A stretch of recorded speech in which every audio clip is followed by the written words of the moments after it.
अभी हमारे चंद्रबाबू जी टेक्नोलॉजी को लेकर के मेरी भारी तारीफ कर रहे हैं, लेकिन मैं आज एक रहस्य बता देता हूं।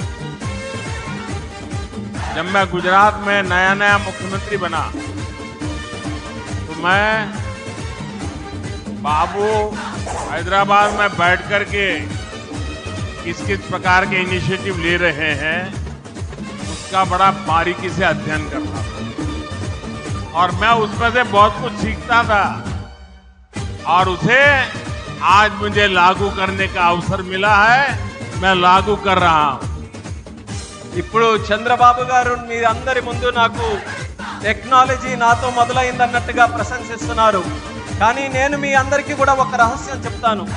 నేను సరికొత్తగా ముఖ్యమంత్రి అయినటువంటి రోజుల్లో గుజరాత్లో ఉన్నప్పుడు అప్పుడు చంద్రబాబు నాయుడు గారు ఆంధ్రప్రదేశ్లో హైదరాబాద్లో ఐటీని ఏ రకంగా డెవలప్ చేస్తున్నారో నేను క్లోజ్గా అబ్జర్వ్ చేసి అధికారులను కూడా పెట్టి అబ్జర్వ్ చేయించి ఆ రోజు నేను చాలా దగ్గరగా తెలుసుకున్నటువంటి విషయాలు మళ్ళీ తిరిగి ఈరోజు ఆంధ్రప్రదేశ్కి వచ్చి మళ్ళీ మీ అందరి ముందు ఈరోజు నేను చేయగలుగుతున్నానన్నది తెలియజేస్తున్నాను.